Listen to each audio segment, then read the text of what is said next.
Hello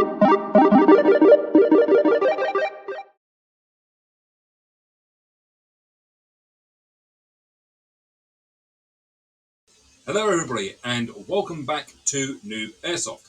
Today we are going to be reviewing the Double Eagle M904E. That's the M904E. This is the one with the Falcon fire control system.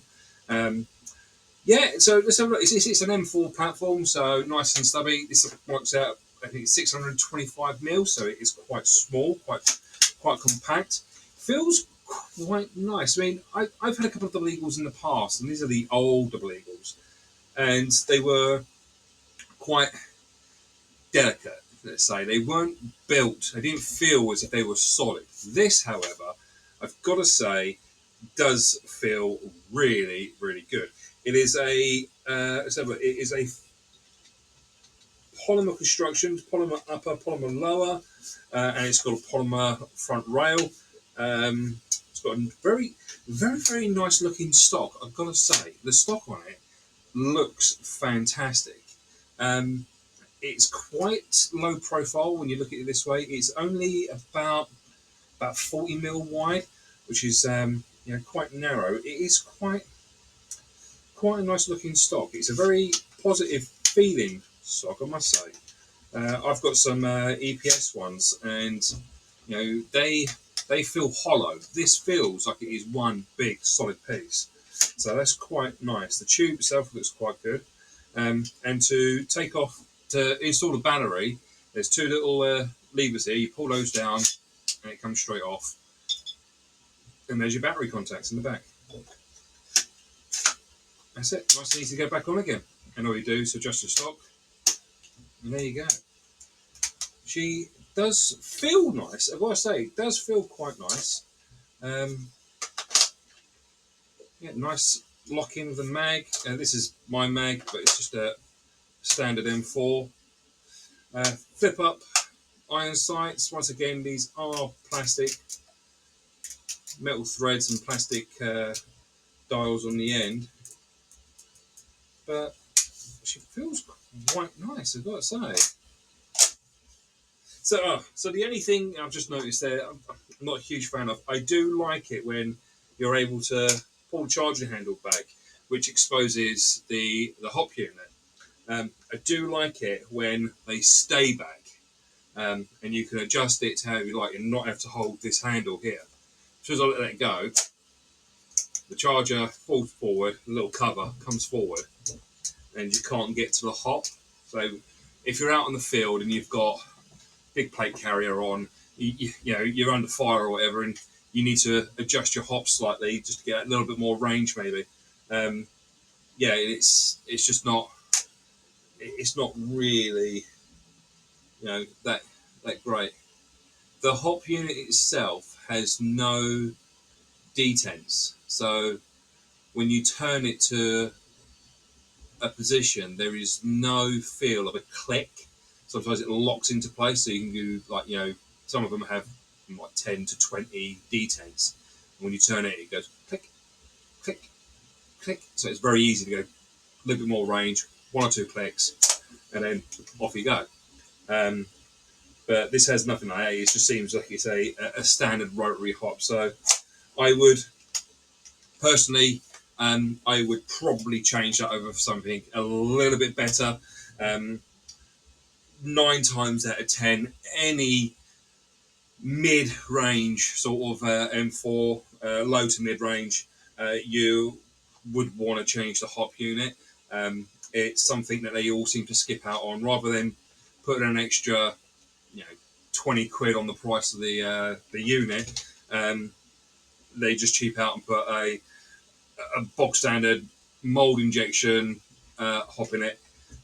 Go spend 40, 50 quid for you and I to buy one. Obviously, if you're buying them in big bulk, they're a lot cheaper. But go spend 30, 40, 50 quid and get yourself a decent hop unit, and that'll probably make this quite a competitive little riff. It's got a nice straight cut trigger on it. It feels quite nice. It's got a nice spring back action on it. The selector from safe to semi and auto. Got a nice, nice positive action to it. Yeah, I like that. That's quite nice. And the mag release got a nice big fat button on the side here. You just better see it right there. That I like that. And for me personally, if I'm changing the magazine, and it's very easy for me to put my hand straight on my finger, straight up, mag out, and then mag back in again. Yeah, it's actually quite a nice feeling little rift, to be honest. Double Eagle seem to have come along quite a way since back in the day when, I say back in the day, I've only been doing it for a little while myself, but yeah, from back in the early stuff, they seem to have pushed on a little bit and brought the quality of some of their stuff up. The rail looks as if it's proprietary to this this riff. There is a little dent here. It's going to be very hard to see. I suppose I might be able to show you on the camera, but there is a little tiny mark, some sort of witness mark when they've been installed. But I mean, that's nothing major. So you would struggle to change the rail on this in the future. It does have a nice little flash guard on it. It's threaded on the outside, so I would imagine there's going to be a silencer or a mock suppressor that you could put on the end of this. A nice, easy, quick detach one. That's quite a nice little feature, I must say. It's quite a nice little flash hider, actually. I do like the little drilled sort of vents that they have all the way around it. Those look quite nice. The grip feels quite nice. It almost feels like a PTS one. It's very, very loads of grip on it, loads of knurling and textured, and yeah, like cut lines in the back of it. It feels really positive. Once you've got hold of that, it's not coming out your hand if you don't want it to. It's quite nice, and I like the fact that from the charging handle underneath, the whole back, the whole bit here, it's all in line. There's no big jot out and then cut in and all sorts. It's actually all quite in line, quite smooth, very low profile. I think it's the best way of putting it. The whole riff seems quite narrow, easy to use. Yeah, this would be something ideal for a first timer. If you're going to start the sport, which is the whole premise of this this channel, is just getting into the sport. Something like this would be a good start. I personally do like the M4 platform. I do think it's very, very, very good. This would be a good starting point. Price-wise, I mean, standard price is about 190 quid for this this unit. You might find them a bit cheaper. But yeah, I mean, it's for that price, that's not bad. Compare that to a G&G M4, you're looking 250 for sort of their entry sort of stuff. So that's not too bad price really. And I know that good old Dave that supplied me with this one to do a little review on, probably got it a lot cheaper than that. So it's well worth it. Have a look on Taiwan Gun, where he gets a lot of his stuff from. It'd be worth a good look to see when they come up on offer or on sale, because she's not a bad one. Dude, I've just noticed in there as well, it's got a little... so, if you're unfamiliar how a true sort of recoil M4 works, as the gas travels down the barrel, there's a gas block here, part of the gas from the projectile coming out, the gas behind it, gets diverted up and then down a little pipe, which then hits the what's it called? The bolt carrier assembly. It hits that and then recoils it back. It's essentially like a piston that goes bang and it pushes the whole lot back, and then it goes forward again. And they've even got a little mock gas block inside of it and a little chrome pipe on the inside to make it look like a realistic riff. So yeah, it's quite good actually. It's quite nice. I do like it. I've got to say, I do like it. It looks quite nice, quite sweet, quite a compact little thing.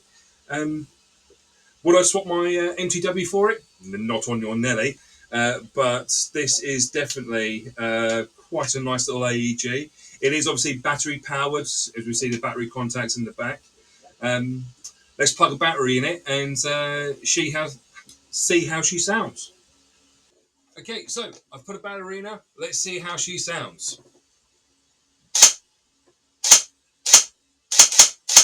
She's quite loud. Let's see what she sounds like in full auto.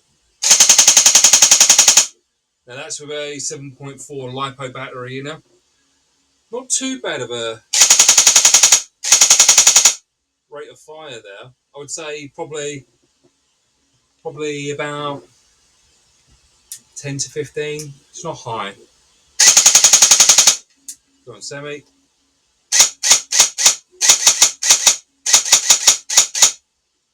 Yeah. I mean, a little bit of gearbox work maybe in the future. You know, if it does ever develop a problem or you want to upgrade it, you know, you can shim the gearbox and put a sorbane pad in it and in the tube and quieten it down a little bit. But it's very positive snap to it. So I suppose it's me being me. I do like being sneaky beaky and being very quiet. Um, compare that to HPA rifle, then yeah, it's a lot louder. But I can also plug in a couple other things. But yeah, no, all in all, not too bad of a start. I mean, I would give it a good solid 3.5, 4 stars out of 5 because she is solid. I mean, time will tell how reliable it is, but I wouldn't say any problems with it at all. I mean, if you're going to be playing a couple of times a month or once a month, it'll last you years and years and years. I see no problem with it whatsoever. The mag release on it's quite nice. I've already gone through that, I think. Nice positive little slap in, she goes in nice. Yeah, all in all, it's not a bad little riff, to be honest. Quite pleasantly surprised, as with the World Pro I did last week. I do have another one of those coming up as well. I've got the smaller version, which holds or takes MP5 sort of style mags. So yeah, it's yeah. But all in all, the double Eagle M904E with the Falcon fire control system, not bad at all. First impressions are pretty good. I would give it a chrono test, but my chrono seems to have gone up the wall, so I'll be ordering a new one of those in the new year, and I'll go back and I'll do a video of just chronoing these riffs and see what happens. But yeah, no, not a bad start. 3.5 out of 5, and hopefully we'll be able to get this one out in the field one day in the future, or even get feedback from from Dave, the owner, to see what he says and see how it goes. But not a bad weapon. Take care, everybody. Look after yourself. Have a fantastic Christmas, and we'll see you again in the new year. Take care. Bye bye.